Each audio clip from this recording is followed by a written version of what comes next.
महाराज ने बीजापुर सल्तनत का घमंड तोड़ दिया था। सबको पता लग गया कि शिवाजी महाराज कोई छोटे मोटे राजा नहीं है। अपनी बुद्धि के बल से अपने से ताकतवर व्यक्ति को मारकर शिवाजी महाराज ने बीजापुर हिला दिया था। यह सिर्फ एक जीत नहीं थी, यह एक राजनीतिक चढ़ाव का आरंभ था। यह हिंदवी स्वराज्य के सुनहरे युग की शुरुआत थी। बीजापुर को अफजल खान की मौत का बदला लेना था। बीजापुर ने रुस्तम जमान और अफजल खान के बेटे फजल खान को 10,000 की फौज के साथ भेजा। शिवाजी महाराज के पास थे 3,500 घुड़सवार, लेकिन ये थे मराठा सेना के तीर, तेज और गनीमी काबा के माहिर। दिसंबर 1659 कोल्हापुर के मैदान में भयानक टक्कर हुई। महाराज ने पक्षों से प्रहार किया और मध्य भाग को घेर दिया। दुश्मन को समझ ही नहीं आया कि वार कहां से हो रहा। मराठा सेना ने 2 घंटे में बीजापुर फौज की कमर तोड़ी। फौज भागी, घोड़े लूट लिए गए और हथियार टूटे। कोल्हापुर की जीत ने दक्खन में एक और संदेश दिया। शिवाजी महाराज सिर्फ जंगलों में नहीं जीत सकते, खुले मैदान में भी जीत उनकी ही होगी। अफजल खान और रुस्तम जमान की हार के बाद बीजापुर सल्तनत में महाराज का डर और बढ़ने लगा। पर यह समय था दर्द को गुस्से में बदलने का, और इस गुस्से को रूप दिया एक नए सरदार ने, सिद्दी जौहर। सिद्दी जौहर कोई आम सरदार नहीं था।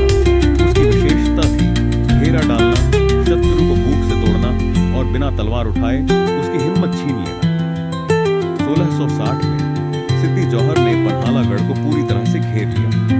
चारों ओर से घोड़े, हाथी और तोपें तैनात कर दी गई। खाना लाने वाले रास्ते बंद कर दिए गए। हर द्वार पर खामोशी थी, पर उस खामोशी के अंदर एक डर था। महाराज किले के अंदर थे, कुछ विश्वसनीय सैनिकों के साथ। हर दिन खाना कम होता जा रहा था।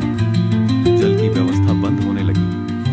सैनिकों के चेहरे पर थकान और असहायता दिखती थी। पर जब भी महाराज उनके पास जाते, उनका मुख झिलमिला उठता।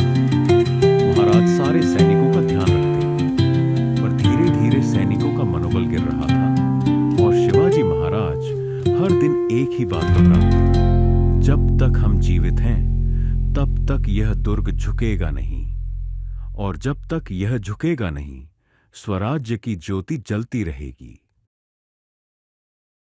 एक शाम बारिश की बूंदों ने किले की दीवारों को भिगाना शुरू किया था।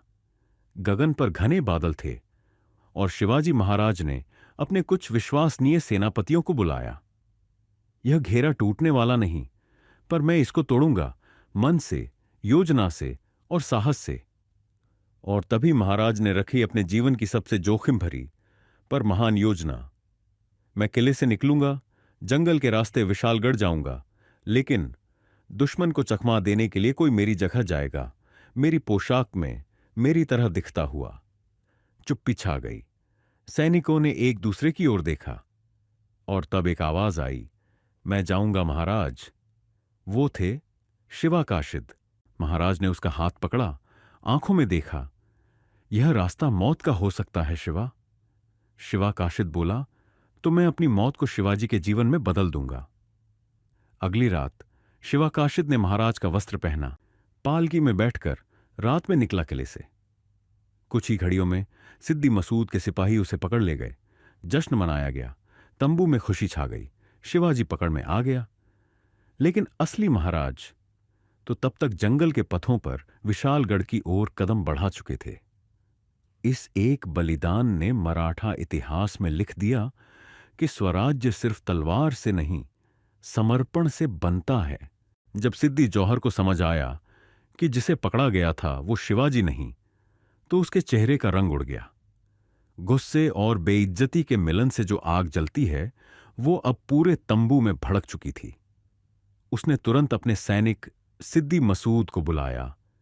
थोड़ा भी समय मत गंवाओ। वो जंगलों के रास्ते विशालगढ़ जा रहा है। अगर जिंदा पकड़ा नहीं गया तो मराठों का सारा हौसला वापस लौट आएगा। सिद्दी मसूद चला 5,000 फौजियों के साथ। घोड़े दौड़ा दिए गए, तलवारें चमक उठीं। रास्ता था खतरनाक, लेकिन मराठा राजा के लहू तक पहुंचने का। और यही था घोड़खिंड का रास्ता। यह एक पतली सी घाटी थी, जंगल से घिरी, पत्थरीली और सिर्फ एक ही लाइन में गुजरने लायक। ऐसा स्थान जहां अगर 300 वीर खड़े हो जाएं तो 5000 को भी रोका जा सकता है। और यह जानकारी शिवाजी महाराज को थी। जब उन्होंने घोड़खिंड देखा तो तुरंत अपने पास खड़े वीर बाजी प्रभु देशपांडे से बोले, बाजी, इसे तोड़ना होगा, यहां रोका जाएगा उन्हें। बाजी प्रभु ने महाराज से कहा, महाराज, आप आगे बढ़िए, मैं इन्हें यहां रोकता हूं। भले ही लाख मरे, पर लाखों के पालनहार को कुछ नहीं होना चाहिए। महाराज, आप विशालगढ़ सुरक्षित पहुंचिए, और जैसे ही आप पहुंचें तोप चलाकर इशारा देना, ताकि हमें पता चले स्वराज्य सुरक्षित है। बाजी के पास थे 300 मावले, ज्यादा नहीं पर प्रचंड, जिद्दी कदम और आंखों में एक ही संकल्प, महाराज सुरक्षित विशालगढ़ पहुंच जाएं। महाराज विशालगढ़ के लिए निकल गए, और फिर बाजी प्रभु ने अपने मावलों से कहा, आज हमें यह युद्ध अपने महाराज के लिए लड़ना है, स्वराज्य के लिए लड़ना है। हर हर महादेव। और तभी सिद्दी मसूद की फौज घोड़खिंड में घुसी तो मराठा योद्धा पत्थरों के पीछे, पेड़ों के नीचे और चट्टानों के पास तैयार थे, तलवारों के साथ, जोश के साथ और स्वराज्य के नाम के साथ। फिर शुरू हुआ घोड़खिंड का ऐतिहासिक युद्ध। सिद्दी मसूद की फौज ने जोर से हमला किया। सोचा था कि मराठा भाग जाएंगे, लेकिन उनका सामना हुआ 300 वीरों से। हर मराठा योद्धा 3-3 दुश्मनों से लड़ रहा था, और हर वार में था स्वराज्य का संकल्प। बाजी प्रभु तोप की आवाज के लिए रुके थे। उनके शरीर पर